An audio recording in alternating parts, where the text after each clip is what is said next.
Olá, pessoal! Já passou pela sua cabeça o que poderia acontecer se uma partícula de matéria escura colidisse com o planeta? Pois é, algumas pesquisas recentes sugerem que, nesse caso, o planeta poderia se transformar em uma versão em miniatura de um buraco negro. Mas por que isso seria algo tão importante assim? Como seria possível detectar um buraco negro desse tipo? E por que será que os cientistas ainda não estão convencidos por outras explicações? Você está no canal Pipa e eu sou o Deluca.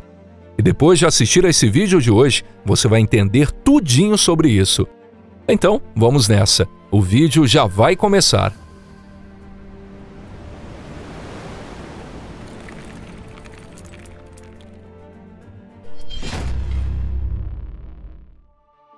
Partículas sombrias. Há décadas os cientistas vêm tentando resolver o enigma da matéria escura. Mas até hoje, os avanços nessa área ainda são extremamente limitados.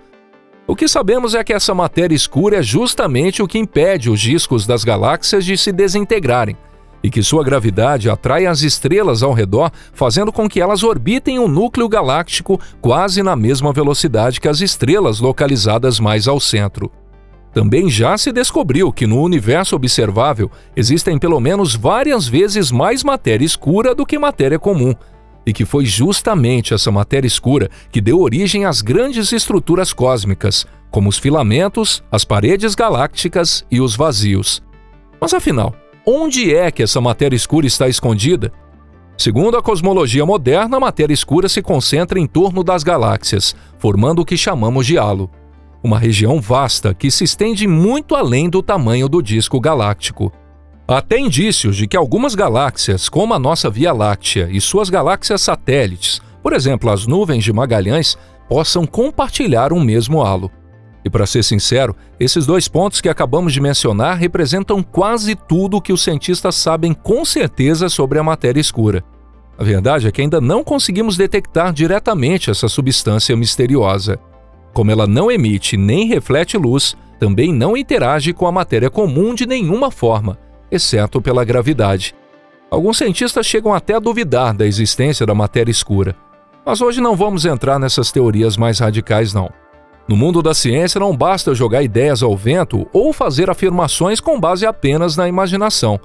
Da mesma forma, também não se pode simplesmente afirmar que algo não existe sem apresentar provas sólidas.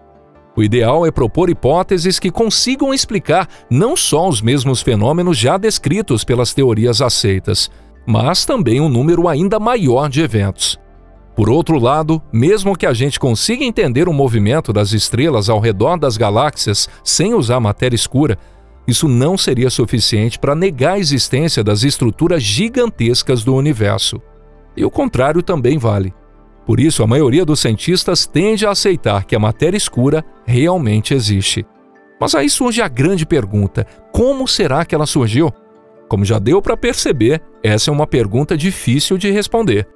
Afinal, como a matéria escura não interage com os fótons, a luz simplesmente atravessa ela como se nada houvesse ali. E como ela se concentra nos halos ao redor das galáxias, não temos como pegá-la ou tocar diretamente. A menos, é claro, que um dia a humanidade consiga inventar um meio de viajar mais rápido do que a luz, o que, por enquanto, está fora de questão.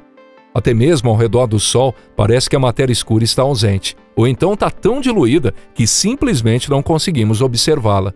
A hipótese mais promissora sobre a natureza da matéria escura foi proposta por volta de 1985 pelo astrofísico americano Michael Turner. Segundo ele, a matéria escura seria composta por partículas chamadas WIMP. Essa sigla vem de Weakly Interact Maxi Particles, que em português significa partículas massivas de interação fraca. Os pesquisadores que apoiam essa ideia acreditam que os WIMPs são partículas elementares parecidas com os neutrinos, mas com uma massa entre dezenas e milhares de vezes maior que a de um próton. Elas interagiriam apenas por dois dos 4 tipos fundamentais de força: a força fraca e a gravidade. Os cientistas que defendem essa hipótese citam diversos dados de observações astronômicas como evidência para apoiar seu ponto de vista. No entanto, até agora, ninguém conseguiu encontrar uma prova definitiva de que os WIMPs realmente existem. O Fortão das Trevas. Pouco tempo depois de Tanner apresentar sua hipótese dos WIMPs, surgiu outra ideia diferente.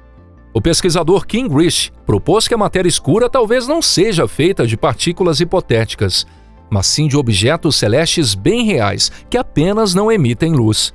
Esses objetos poderiam ser buracos negros, planetas errantes, anãs marrons ou até mesmo corpos celestes que a ciência ainda não descobriu. Kim chamou essa ideia de objeto compacto e massivo do halo. A sigla formada pelas iniciais é MACHO, ou, em português, o Fortão. E sim, isso foi uma provocação sutil à hipótese rival. Afinal, o termo WIMP em inglês pode significar fracote, bundão ou até mesmo aquele típico nerd tímido de sala de aula. Mas para ser justo, o Fortão tinha tantos problemas quanto o fracote. Um dos principais candidatos para essa função seriam os buracos negros de baixa massa, com tamanho comparável ao de planetas ou luas. Só que eles são incrivelmente pequenos. Podem medir de poucos milímetros a até alguns metros. Por isso, encontrar um desses a uma distância tão absurda, mesmo com métodos indiretos, é praticamente impossível. Acredita-se que esses buracos negros teriam se formado durante o Big Bang, a partir de flutuações no tecido do espaço.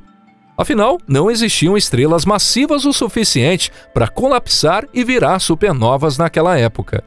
O problema é que estudos posteriores revelaram que buracos negros evaporam com o tempo, emitindo o que chamamos de radiação Hawking, até que um dia desaparecem em uma espécie de explosão luminosa.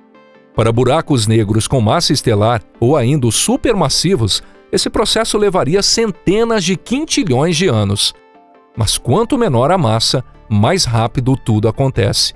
Por isso, se um buraco negro primordial tivesse uma massa de cerca de 1 trilhão de quilos, ele deveria estar evaporando justamente agora, nesse exato momento, liberando um clarão intenso. Só que isso ainda não foi observado, ou talvez a gente simplesmente ainda não tenha detectado esse tipo de explosão.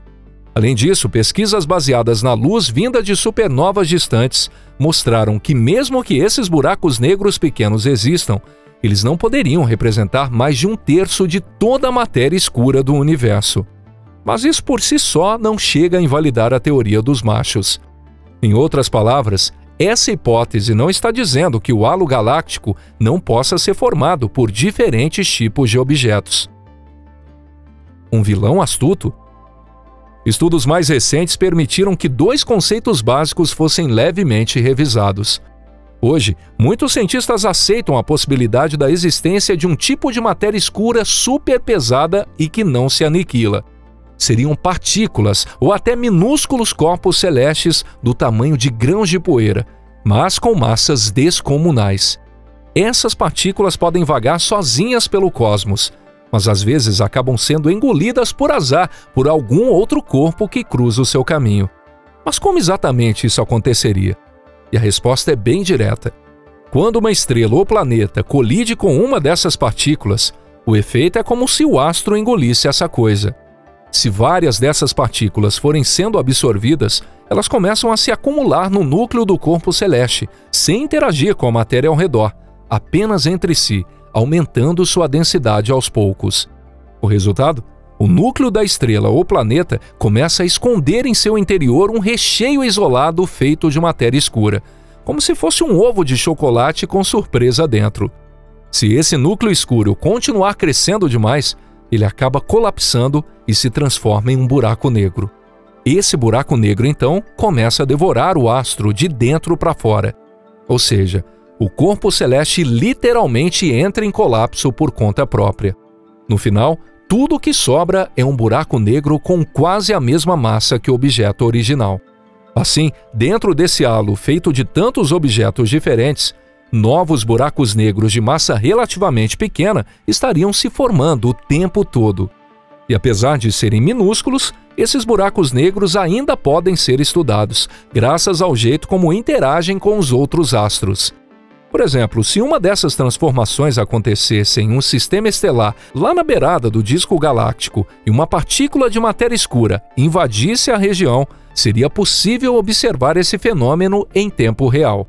A gente veria bem diante dos nossos olhos um exoplaneta sumir completamente após ser engolido, se tornando invisível para nossos instrumentos. Ainda assim, o sistema estelar como um todo continuaria intacto, e o buraco negro recém-formado se comportaria da mesma forma que o planeta original. Hipóteses como essa ajudam os cientistas a buscar maneiras mais práticas de encontrar matéria escura. Em vez de inventar novas formas de detecção ou criar equipamentos ainda mais complexos, podemos simplesmente observar com mais atenção os exoplanetas localizados nos confins do disco da Via Láctea. Claro que isso não invalida outras tentativas, como observar a explosão de buracos negros de baixa massa previsto em algumas teorias, ou buscar sinais de aniquilação entre o WIMPs e suas antipartículas, caso essa hipótese esteja correta. No fim das contas, quanto mais ideias propormos e quanto mais atentos forem nossos olhos, maiores são as chances de finalmente resolver um dos maiores mistérios da cosmologia moderna. E se você curtiu esse vídeo, deixe o seu like e compartilhe com seus amigos em suas redes sociais. Muito obrigado por assistir até o final. E a gente se vê na próxima, aqui no canal Pipa. Um forte abraço e até lá. Tchau, tchau.